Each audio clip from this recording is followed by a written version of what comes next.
افق پر ڈوبنے والا ستارہ، افق پر ڈوبنے والا ستارہ کئی امکان روشن کر گیا ہے۔ سمیہ بن خبات نے جان تو دے دی لیکن یہ بتا دیا کہ بنی مخزوم کا سردار ایک ایمان والی کنیز کا مقابلے میں ہار گیا۔ فرسٹریٹ کون ہوا؟ سارے ظلم ستم کرنے والا فرسٹریٹ ہوا، اور اللہ پہ ایمان رکھنے والی اللہ کی نیک بندی کامیاب ہوئی۔ یہ اتنا کمال معاملہ ہے۔ بلال بن رباح جب ابھی آزادی نہیں ملی تھی، امیہ بن خلف ظلم کیا کرتا تھا، تو وہ اتنا زچ ہوا، اتنا شرمندہ ہوا اپنے لوگوں کے سامنے۔ اس کا خیال تھا کہ ایک حبشی غلام، اور حبشی غلام بھی جو جسمانی طور پہ پتلا دبلا کمزور، اور صرف کمزور نہیں، جلدی ڈر جانے والا، گھبرا جانے والا، یعنی ہمت یا حوصلہ یا بہادری نہیں تھی اس وقت تک، جب تک ایمان لانے کے بعد تو ٹرانسفارم ہو گئے نا، he became a totally a different person. تو وہ اتنا زچ ہوگا کہ میں مار چکا ہوں ایک غلام کو میں نہیں اپنی مرضی سے رستے پہ لا سکتا، تو میری تو بڑی بے عزتی کی بات ہے۔ تو وہ مارنے پیٹنے کے بعد بلال بن رباح کے کان کے قریب آتا ہے اور کہتا ہے میرے کان میں ہی کہہ دو کہ محمد کا دین غلط ہے، میں تمہیں چھوڑ دوں گا۔ گھٹنوں پہ آ گیا نا، جی ایگو کے مطلب مارے۔ اب اس کو کیوں حوالے کیا تھا؟ عبداللہ بن جدعان نے بلال حبشی کو امیہ بن خلف کے حوالے کیوں کیا تھا؟ ہمارے پیٹے کا ظلم کرے گا، دین چھوڑ جائے گا، واپس آ جائے گا ہمارے دین پہ۔ یہ نہیں ہوا۔ اب میری تو یعنی امیہ بن خلف کی تو ریپوٹیشن سٹیک پہ آ گئی نا، کہ ایک غلام نے چیلنج کر دیا آقا کو۔ وہ غلام آقا کو سمجھتا کچھ نہیں، یہ تو بڑا چودھری بنتا تھا یہاں کا، ایک غلام نے برابر کر کے رکھ دیا کہ تمہاری کیا حیثیت ہے، میں نہیں مانتا۔ تو وہ اتنا ٹوٹا، اتنی شرمندگی ہوئی سے کہ وہ یہاں تک آ گیا بلال بن رباح کے ساتھ کہ میرے کان میں ہی کہہ دو، نہ پبلکلی کہو۔ اور آواز کیا آتی ہے جواب میں؟ بلال کیا کہتے ہیں؟ احد احد۔ یہ چنے ہوئے لوگ، میں بار بار یہ بات کہتا ہوں، اس وقت نہ کوئی پرندہ عام پرندہ تھا، نہ کوئی جانور عام جانور تھا، نہ کوئی درخت اور پتھر عام پتھر اور درخت تھے، نہ لوگ۔ حضور پہ ایمان لانے والے بھی چنے ہوئے تھے، دشمن بھی چنے ہوئے تھے۔ اللہ نے ایک پورا پلان کر کے اپنے ڈیزائن کے مطابق ان سب لوگوں کو وہاں اکٹھا کیا تھا۔ سو بلال بن رباح کی آزادی اور سمیہ بن خبات کا قائم رہنا، یہ قریشی سرداروں کی ہار تھی۔ وہ اسے اپنی بے عزتی سمجھتے تھے کہ ہمارے غلام ہمارے قابو میں نہیں رہے۔ پھر انہوں نے کیا کیا؟ یاسر بن عامر شہید کر دیا، عبداللہ بن یاسر شہید کر دیا، عمار بن یاسر اکیلے رہ گئے ان کے سامنے ہی، ان کے گھر جی سب کے سامنے قتل و غارت ہوتی تھی کہ عبرت پکڑے، نہیں مانو گے تو یہ کروں گا۔ اور وہ اتنا مارتے تھے عمار بن یاسر کو کہ وہ بے ہوش ہو جاتے تھے، ان کو خود نہیں پتہ چلتا تھا وہ کیا کہتے ہیں۔ جی ڈیمانڈ کیا ہوتی تھی؟ برا بھلا کو، رسالت مآب صلی اللہ علیہ وسلم کو وہ جھوٹا ہے، اس کا دین چھوڑو۔ یہ سارا ظلم و ستم ہوتا رہا۔ ہم نے مکہ کی تہذیب میں ایک بات کی تھی، وہاں پہ عورتوں کے ساتھ بڑے ڈفرینٹ سے معاملات تھے۔ کچھ قبیلے ایسے تھے جو بچیوں کو قتل کر دیتے تھے، اور کچھ قبیلے ایسے بھی تھے جن کی سردار خواتین تھی، وہ جس نے الٹیمیٹلی نبوت کا دعویٰ کیا، سجا بنت حارث، وہ خاتون اپنے قبیلے کی سردار تھی۔ قریش میں عورتوں کی بہت عزت تھی، قریش کے سارے قبیلوں میں بہت عزت تھی۔ اسی طرح جو مکہ سے باہر لوگ رہتے تھے نا، جنہیں بدو کہتے ہیں ہم عام زبان میں، بدو عورتیں یا بدویہ عورتیں بڑی تگڑی ہوتی تھی، ڈر خوف نہیں تھا ان میں، ایز کمپیئر ٹو آج بھی اگر دیکھیں تو شہر کی عورتیں ذرا اور طرح رہتی ہیں یا آزاد ہوتی ہیں۔ آزاد سے مراد کانفیڈنٹ ہوتی ہیں, موو کرتی ہیں, گاڑی چلاتی ہیں, جاب کرتی ہیں. بٹ گاؤں کی عورتیں کسی اور طرح, گاؤں میں کہیں لڑائی ہو جائے تو وہ عورتیں ایسے ساتھ دیتی ہیں مردوں کا جیسے کوئی بات ہی نہیں ہے. شہروں میں ایسے نہیں ہوتا. نہیں, ساری کانفیڈنس کے باوجود. صحیح, اپنا اپنا کلچر ہے. نہ میں شہر کو برا کہہ رہا ہوں, نہ میں گاؤں کو برا کہہ رہا ہوں, نہ شہر کو اچھا کہہ رہا ہوں, نہ گاؤں کو اچھا کہہ رہا ہوں. میں تو صرف فرق بتا رہا ہوں. تو جو بدو عورتیں تھیں نا, وہ بڑی بہادر ہوا کرتی تھیں. تو ایک خاتون تھی غزیہ, وہ بھی مان لی. اب چونکہ یہ بدو تھی تو یہ عرب قبیلوں کا, مکہ کے قبیلوں کا جو نومنکلیچر تھا یہ اس میں فال نہیں کرتی تھی.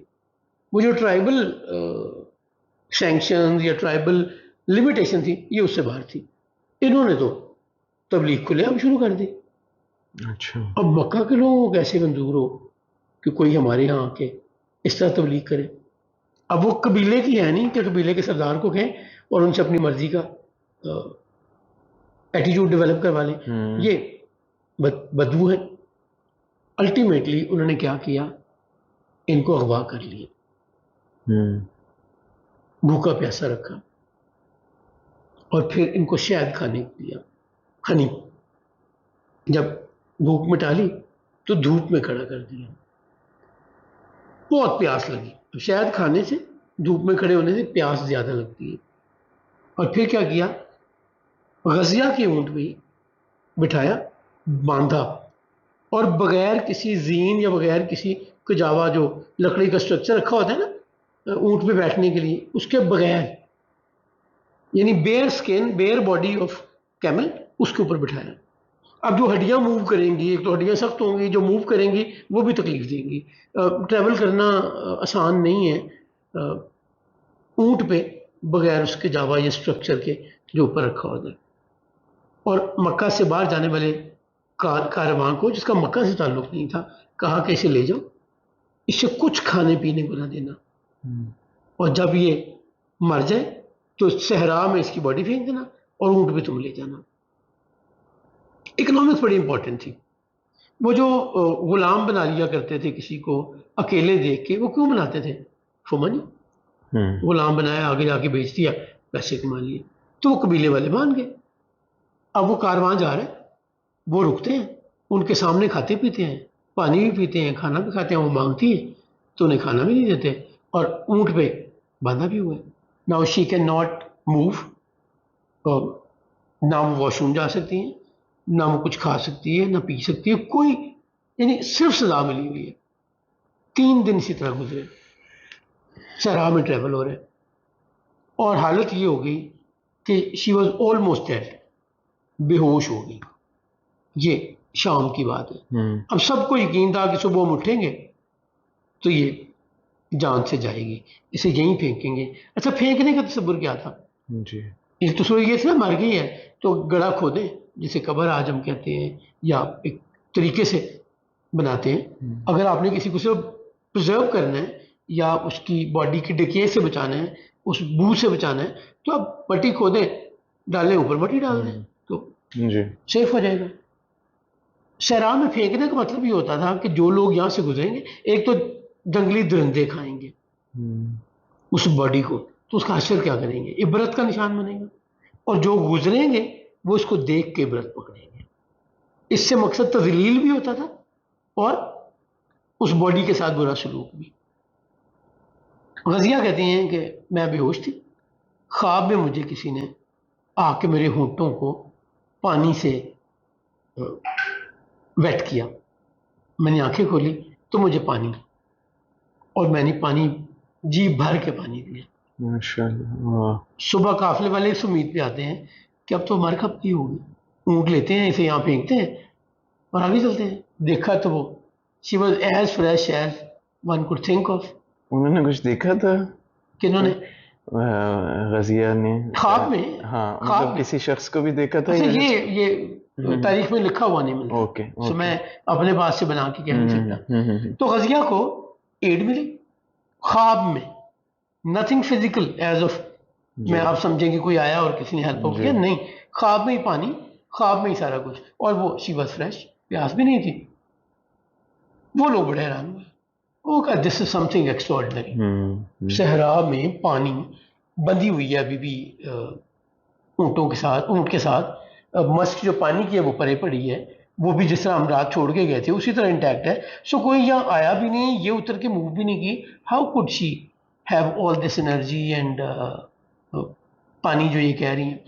تو غزیہ نے ساری بات سمجھائی کہ میں نے ایک دین اڈاپٹ کیا ہے جو ان کے دین سے مختلف ہے.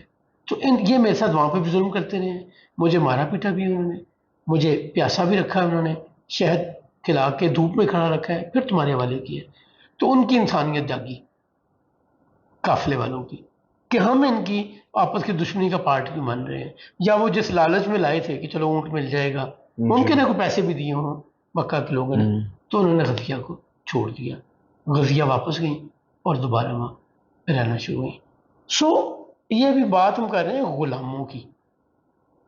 عمر بن خطاب جی رضی اللہ تعالیٰ عنہ اللہ تعالیٰ. جلیل القدر صحابہ میں سے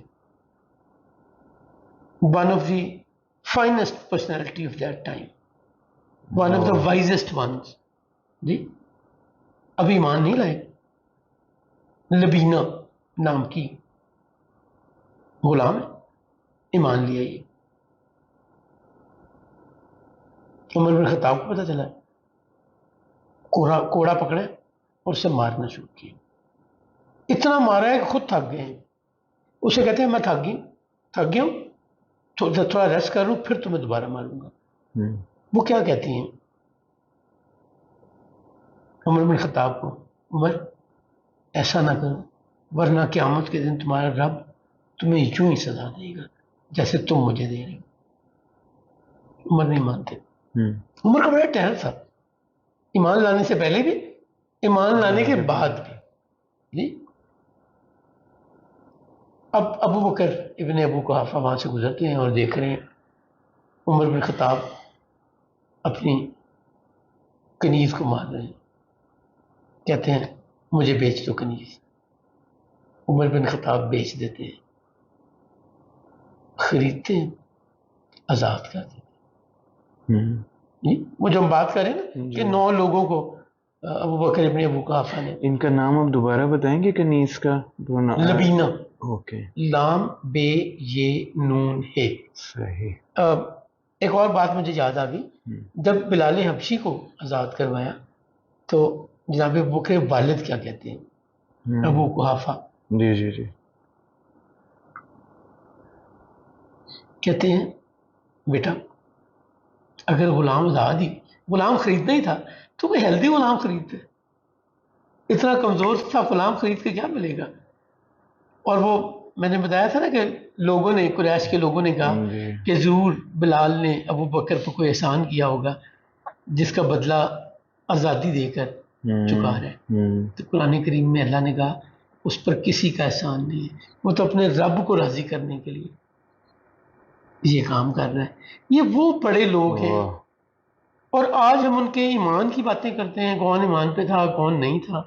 جی آج مجھے ایمان ملا ہے نا تو ان لوگوں کی قربانیوں کے صدقے ملا ہے. اگر بلال بن رباح یہ تکلیف نہ اٹھاتے، اگر تمام جلیل القدر صحابہ، میں انڈیویجولی نام نہیں لے رہا، اس وقت رسول اللہ صلی اللہ علیہ وسلم کا ساتھ کھڑے نہ ہوتے، اپنی جائیداد، خاندان، تکلیفوں کی فکر نہ کرتے، یعنی فکر کرتے، ایمان نہ لاتے، آج میں ایمان پہ نہ ہوتا. جی بہت بڑا احسان. جی سر، ان تمام لوگوں کا، سب کا احسان، ان تمام لوگوں کا جو جان سے گئے ان کا بھی، جو زندہ رہے ان کا بھی. آج ہم اترا رہے ہیں. جی جی ان کی مہربانیوں سے، ان کی مہربانیوں سے. اور بجائے ہم ان کا احسان ماننے کے ہم ان میں نقص ڈھونڈ رہے ہیں، ان کی زندگیوں میں اور ان کے معاملات میں. اللہ کریم ہمیں ہدایت پہ رکھے اور ہمیں ان لوگوں کی زندگی سمجھنے اپنانے کی توفیق دے جنہوں نے رسول اللہ صلی اللہ علیہ وسلم کا ساتھ دیا، ایمان لائے اور آج ہمارے لیے یہ آسانی دی آج کے لیے. انشاءاللہ تعالیٰ یہیں سے ہی سلسلے کو آگے بڑھائیں گے نیکسٹ ایپیسوڈ میں. السلام علیکم ورحمۃ اللہ وبرکاتہ.